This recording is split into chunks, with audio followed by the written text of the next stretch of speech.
happens with the recording. Pause, stop recording. So I think we're going. Okay. So I appreciate everybody on really such short notice being able to jump in and having an interest.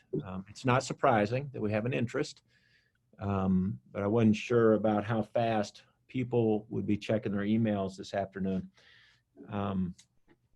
The short or the quick part of the announcement is that within the last 24 hours at the high school, we have been notified of 3 positive cases of COVID. I'm gonna pause and let you release or get rid of all the panic that might come along with that. You'll notice Toby's still here and he's still standing. Some things of that nature, and there's some high school people, but I wanted to talk to you a little bit about some of that information. 2 of the cases, in fact, the 2 cases that we were dealing with at the high school yesterday, in both of those instances, neither of those students had attended the high school or any other school event during a time that would have been contact traced. So there were no contacts that we were able to determine related to or associated with other students or school personnel that we were needing to contact or notify.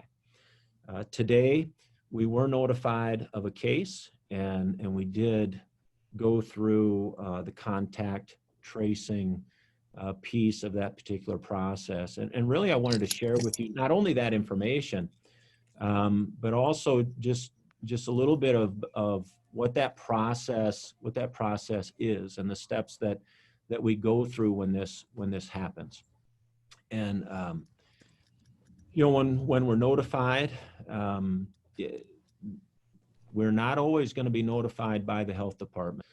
We will be notified of some of these cases, and while we are working very closely with the health department, the reality is that we're going to be notified of these cases in many cases, most of the time, from those families who are very diligent about protecting the health of their own children and their families and those of community members. Many of those cases, they'll notify us before the health department even knows about it. So we've worked with the health department. The health department, in fact, has even asked us to start moving on and acting on the information that we have and then share with them that particular information. So in this case today, we received the information, and based on the details of that information, we did have to do some contact tracing through the high school. To cut to the chase on this particular situation, there were 2 other students. There were 2 students, not other students, but there were 2 students who were identified as close contacts to the individual who had tested positive. Those 2 students and their parents have been notified, and we've let them know that they will receive official notification from the health department in the very near future. That process of contact tracing, really, it can get a little bit confusing because as I see it, there are a couple different issues with the COVID. On one hand, there are the things that we do that slow the spread of the coronavirus, right? We socially distance. We wear masks. We've put plexiglass up as a barrier between students for those situations where we cannot be 6 feet apart. We wash our hands. You know, the good hygiene piece. We don't come to school when we're not feeling well. We do the self-checks on some of the different symptoms. We're checking temperatures. All those things that we do to prevent the spread of the virus.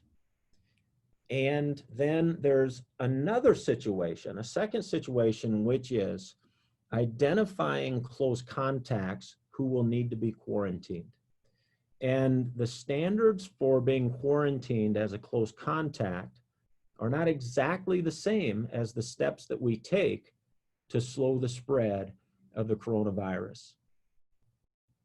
The criteria for being a close contact is within the window that has been determined, which is 2 days before the onset of symptoms, and we go through that process.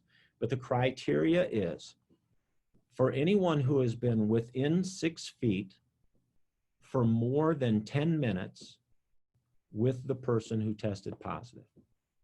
Now, you will notice that I did not say, or there's a sheet of plexiglass between them, or they were wearing a mask. Those were not part of the quarantine criteria.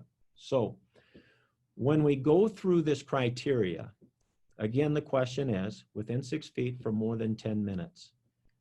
Anyone who is determined within the specific time frame to have been within 6 feet for more than 10 minutes with a person who has tested positive will be quarantined for approximately 14 days. Their life will be totally disrupted for about 14 days. Now, because of the hard work that you all have put in and the preparation that our students have put into it, I think we're in a pretty good place. We will continue to have students receiving their education, engaged in their education in a remote situation. We will fluidly move into those situations better than we ever have before. Perfectly, probably not, but better than we ever have before, absolutely. And you know what? In a month, it'll be even better than it is today. But the lives of the people who have been identified as close contacts, their lives will be disrupted somehow, and it'll be for usually at least 14 more days. We've done the notification. A part of the message, or a part of what I really want to encourage everyone who's listening to this or watching it or whatever the case may be, please keep those in mind. You know, I hope that each of you has a goal that if you get sick, if you are ever tested positive for COVID, that when we do the contact tracing, that there are 0 colleagues that have their lives inconvenienced for at least 14 days because of your positive test. I hope that your goal is that if for some reason you ever test positive, 0 of your students, none of your students and their families' lives are inconvenienced or threatened because you had tested positive. I hope that goes the other way, that no matter who in the system tests positive, that you don't want to be on that list. Now, listen, I get it. There are just some things that are unavoidable, right? On my screen, oh my goodness gracious, Toby and Shelley Van Cleve are even together on the screen today as I'm looking at it. Maybe not for you, but for me, they are. You know what? I hope Toby and Shelley are not avoiding each other so much that their lives become inconvenienced by a positive test by one of those. Household contacts are a totally different situation than what we've been talking about. However, household contacts get really complicated. So for those of you with family members who also work at school or children who attend school, the things that happen in the lives of those families that go through this process, if one member of your family tests positive, the health department will isolate your family member for at least 10 days. And during that 10-day isolation of your family member, you will also be quarantined. When your family member is healthy, they've cleared their minimum of 10 days of isolation, then your 14 days of quarantine will start. So if you have a family member that tests positive, in all likelihood, you will be quarantined for at least 24 days. And we've had some close contact situations. No student coming to school with a positive test of the virus, but they had family members that didn't attend our school that did get sick, And we were looking at the possibility of some students being quarantined for like 3 months. Because if it goes from one person for 10 days and then to a second person for 10 days and then a third person for 10 more days, no one starts their 14-day quarantine until all isolations are done. So anyway, this really can disrupt the lives of our students, their families. It can disrupt our school year and our on-site, what we're delivering on-site. I'm going to stop there and find out if anyone has any questions or comments that you'd want to make at this point. And I'll put the chat up here where I can see that as well, in case somebody wants to put a chat in.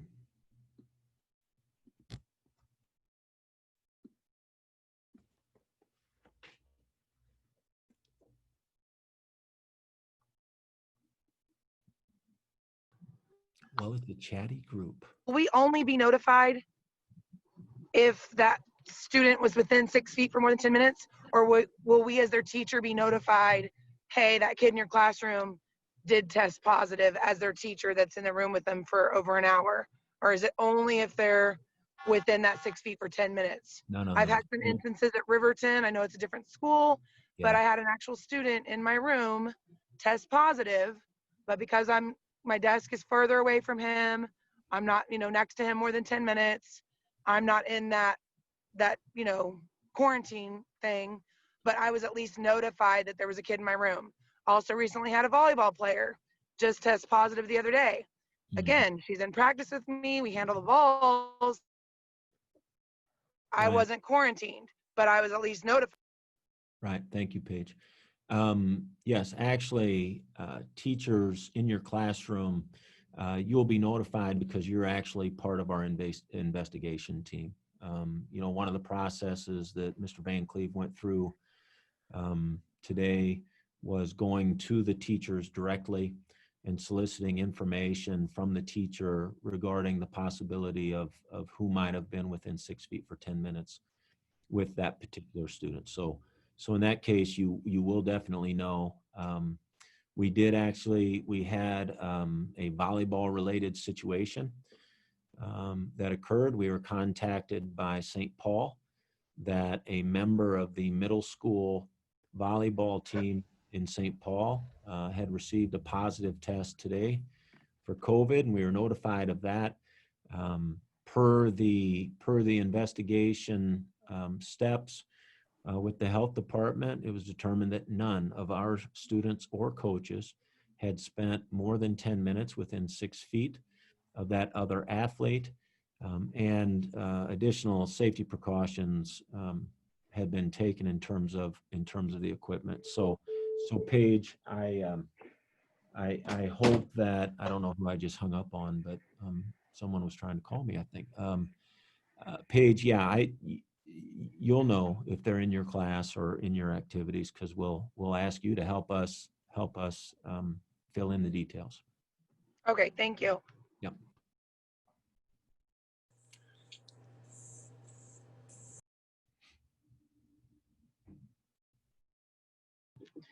Can I say one more thing if no one else is going to say something since I've been through this last week? I just want to encourage everyone. I know they sent out the thing about your seating arrangements. I actually had a student appeal the health department's quarantine. That is a thing that they can do. And so they had to come in my room, measure things. They won the appeal. He was back in class 2 days later. He happens to be a football player. I know they don't want the season disrupted, but it was all a matter of whether he was sitting with a slouch, if he was turned in his chair. All that went from like 6 foot to like 6.5 to 7 foot. So if you just think, oh, they're a chair apart, or even they're just a chair or two away from my desk, if they're 6 feet or less, I'm just telling you, I think some people have been doing about 4.5-ish feet. They will be quarantined unless they appeal that. And they said just because this boy turned his chair and was slouching a little bit away from the table, he could appeal that. So you may just be careful with your desk and how close you are to kids, and also how your students are sitting. If they're leaning a certain way or their desk is a little bit too close, they will be quarantined unless they appeal it.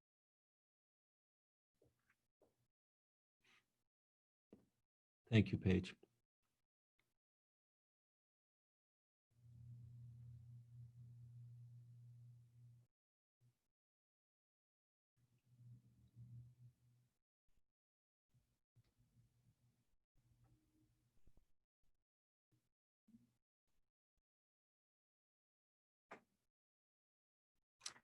And I don't want to stay here long.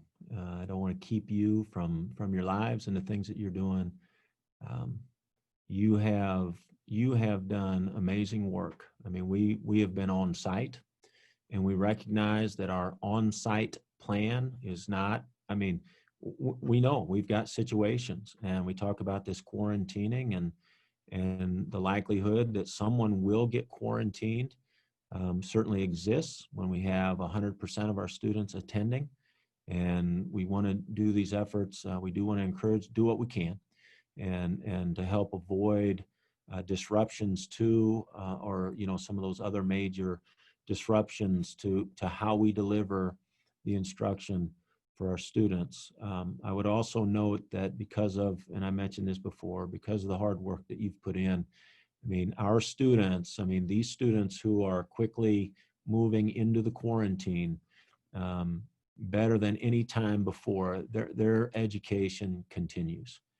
And even if they're looking at a 14-day quarantine or a 3-month quarantine or whatever the case may be, we've got the best chance we've ever had in terms of those students continuing to learn and continuing to progress to being those productive, responsible adults that we're helping them become. So kudos to you. Like I said, we've made it through day 14. I hope we get 14 more, and then 14 more, and 14 more from this. But we need to stay vigilant. We need to stay after it. Be careful, and I don't know. Keep making great choices. Keep making great choices. So with that, unless my little closing comments spurred some comment or question, we will close this. And certainly if you have any questions, please contact either your principals or me, whatever the case may be, and we will talk soon. Thank you for being here.